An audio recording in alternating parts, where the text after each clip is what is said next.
পৃথিবীর ইতিহাসে এই প্রথম রাজাকাররা দেশ স্বাধীন করলো আর দেশপ্রেমিকরা পালিয়ে গেল। समझ रहे हो?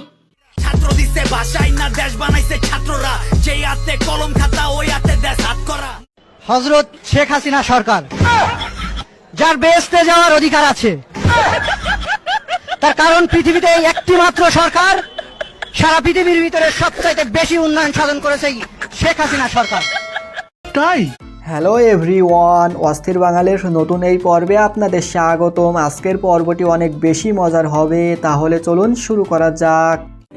তোর প্রিয় অভিভাবকরা তো দেশ ছেড়ে ভাগলো, তুই সামসা তোর কাছে তো পাসপোর্টটা পর্যন্ত নাই। এইবার সামসা তুই কই যাইবি? আমার ভুল হয়েছে, ক্ষমা করে দেন। নেতারা ঠিকই বিমানে উঠে চলে গেছে, রয়ে গেছে শুধু সিঙ্গারা আর কোক প্রেমীরা। তবে যে এখন তাদের কি হবে এটাই ভাবার বিষয়।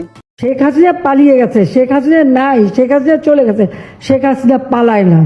और अभी तो रुको, क्लाइमैक्स अभी बाकी।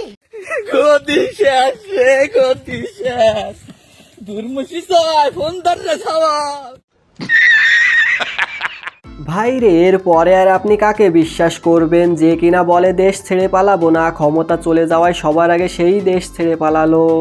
যারা ভাবতেছেন না যে আওয়ামী লীগ শেষ, ছাত্রলীগ শেষ, কিছু শেষ হয় নাই। আওয়ামী লীগ মাঠে আছে, মাঠে থাকবে, খেলা হবে ময়দানে। কেন তুই কিছু ক? পালাইছে রে পালাইছে, শেখ হাসিনা পালাইছে।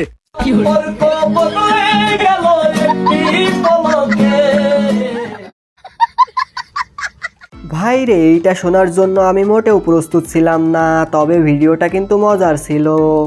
নৌকা ডুবাইছি ভালো কথা, এর মানে এইটা না যে ধান চাষ করব। নিঃসন্দেহে তুই ঠিক কথা বলেছিস। আসলেই ভাই, যুদ্ধ করলো ছাত্ররা, প্রাণ দিল ছাত্ররা, দেশ স্বাধীন করলো ছাত্ররা, আর মাঝখানে লাভের গুড় খাওয়ার আশায় কিছু মানুষ হা করে বসে আছে। তাদের এই আশা কখনোই পূরণ হতে দেওয়া যাবে না। কি বলেন আপনারা? আমি সব অঙ্ক মিলাইতে পারতেছি ভাই, একের সব অঙ্ক মিলে লেছি, কিন্তু স্বাধীনতার পরের দিন স্কুল কলেজ খোলা, এই অঙ্কটা আমার মাথা ধরে না ভাই। আল্লাহর কসম, এই অঙ্কটা আমার মাথা ধরে না। এটা কোন ধরনের সিস্টেম? কোন স্বাধীনতার তালিকায় আছে যে স্বাধীনতার পরের দিন স্কুল কলেজ খোলা?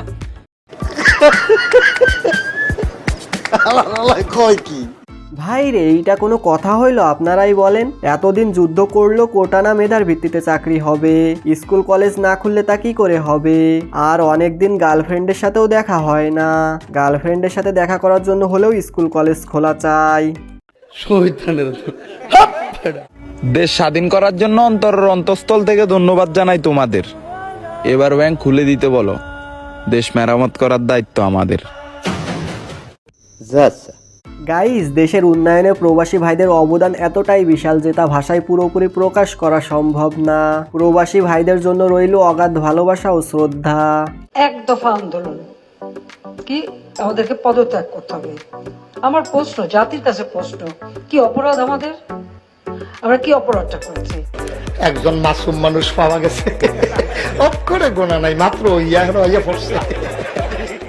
গাইজ, এই ভিডিওটি এখানেই শেষ করছি। ভিডিওটি ভালো লাগলে একটা লাইক করতে পারেন, কমেন্ট করতে পারেন, আর চ্যানেলে নতুন হলে সাবস্ক্রাইব করে বেল বাটনে একটা ক্লিক করে দিন।